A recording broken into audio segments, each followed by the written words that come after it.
This week, I am flying solo on the farm. Dad's gone off to an AHDB monitor farm meeting in Norfolk and left me doing all of the grazing rotations, moving the cattle and measuring the grass. So I thought, why not bring you along? Let's talk about how we got into rotational grazing and how you can implement it on your farm too, no matter how big or small you are. We used to be kind of like most livestock farmers.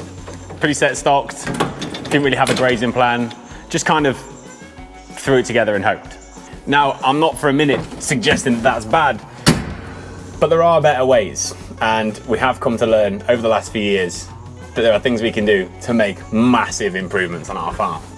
One summer, my dad had been grazing some cattle. Things had been as they usually are, getting towards the end of September, grass was starting to disappear. It was getting towards time to bring cattle in, and he was chatting to one of the girls from the AHDB. They were talking about something completely different to grazing. I can't even remember what it was now.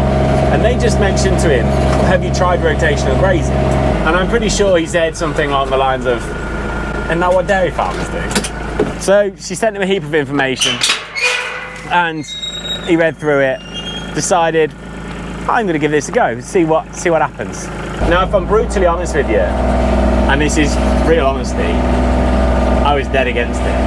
I honestly could not see how rotational grazing was going to grow us any more grass than what our set stocking did. And I said to him, if you want to do it, you do it. But I'm not moving fences. Well, talk about eat your words. So Dad did no more than gather a load of junk out the back of the shed and gave this rotational grazing thing a go. A couple of weeks later, he decided he was going to go on holiday, went away for the week, and I had the job of moving the cows. Remember I said, I ain't moving any fences. I went up the field to move the cows, and I could not believe my eyes. I honestly don't think that I'd seen grass like that behind cattle for... Actually, I don't think I'd ever seen grass like that behind cattle. I was blown away. And that was it then. We were hooked. It was probably the biggest and most definitely the best change that we have ever made to our farming system. So there's probably going to be some of you wondering how we do it. So why don't you come with me and let's go put some fences up.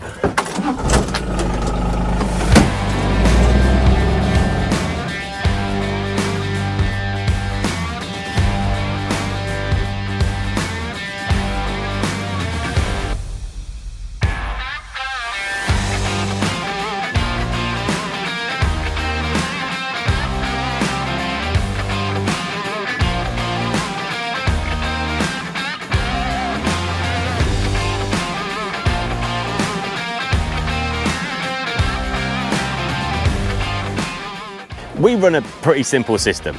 Daily or every other day moves, electric fences, and a grass wedge that keeps us in front of the cows.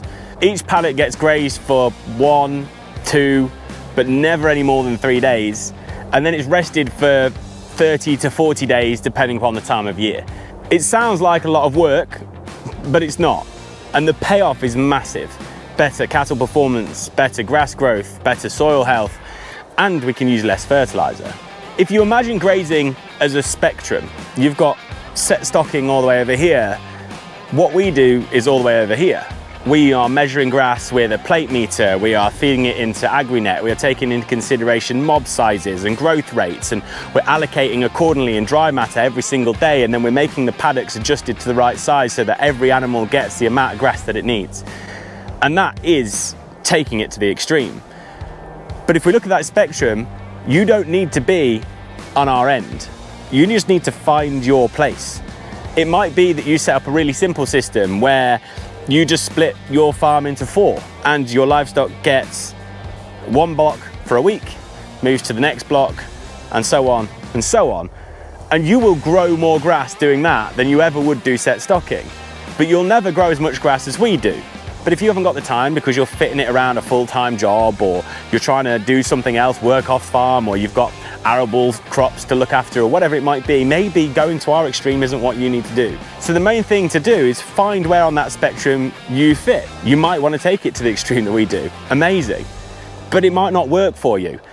And trying to jump in at the deep end is probably going to make it really difficult. Imagine the information as if it's a tree.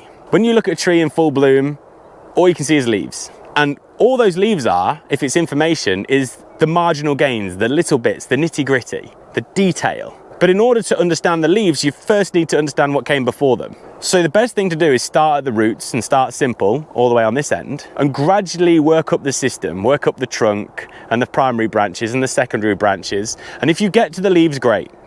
But you might find that actually somewhere in the middle is about where you want to stop, and that's perfect.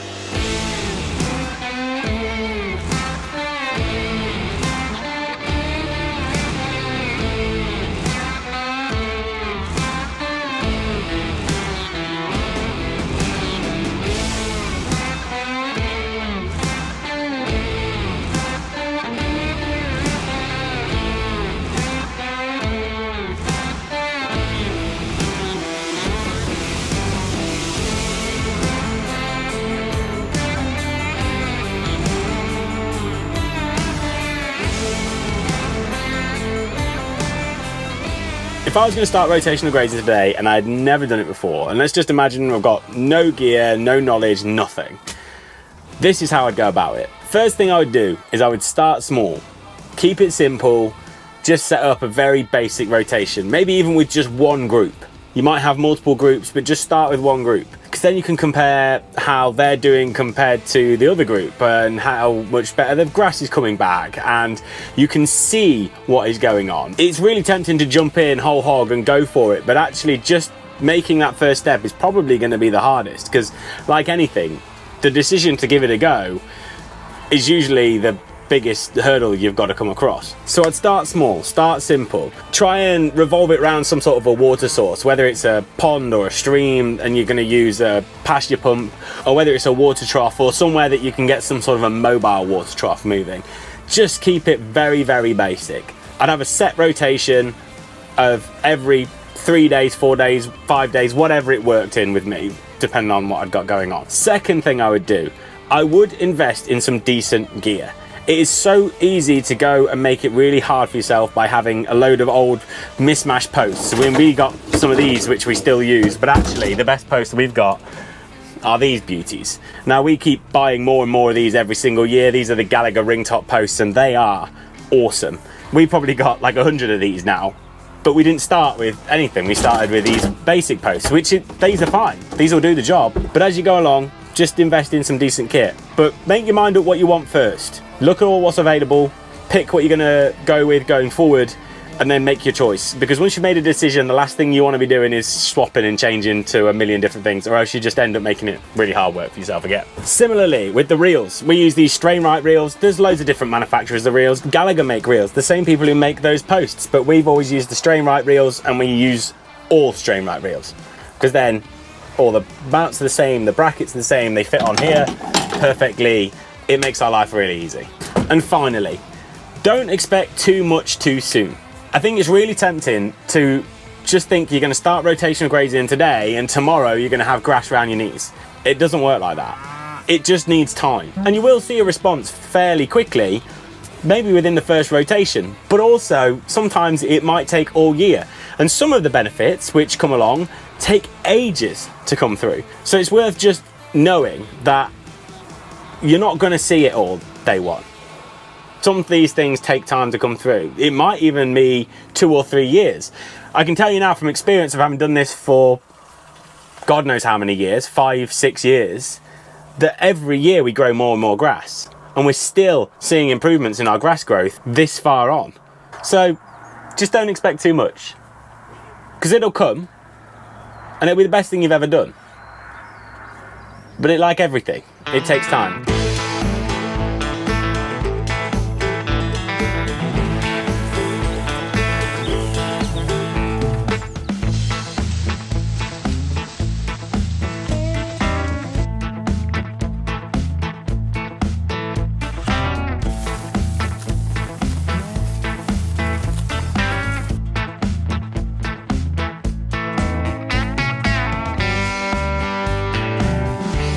And you know what surprised me the most?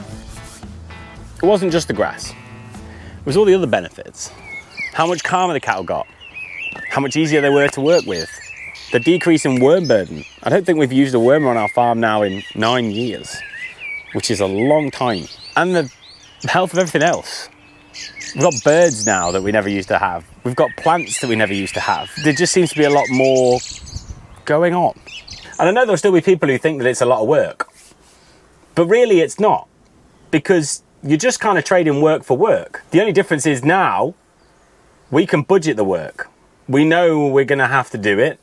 If we are busy one morning, we can make sure we put the fences up the day before and the work's already done. Whereas before, if you had to go and worm something because you had a worm problem, you had to go and worm it, and you had to go and worm it now. We don't seem to get cattle putting pressure on fences and getting out that we used to have because there's grass in front of them.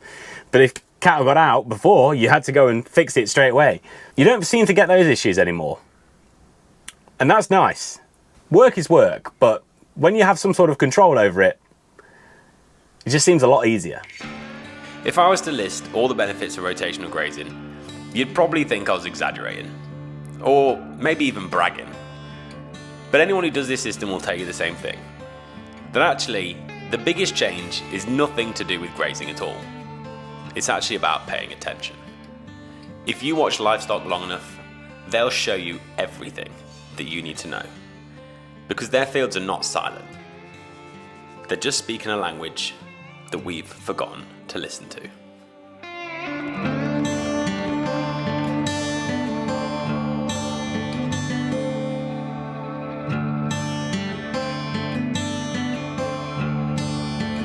When all's said and done, despite the fact that we've done this for years, we are still learning.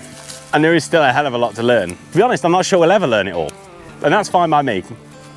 Keeps it interesting.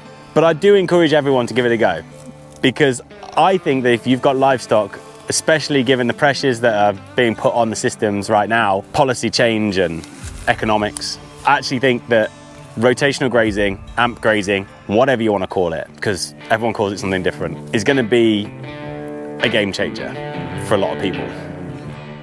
I hope this gives you a bit of an insight into how we manage grazing and why we believe in it so strongly. If you have any questions, drop them in the comments. And if you're grazing this way already, why not share your tips? Because we're all still learning.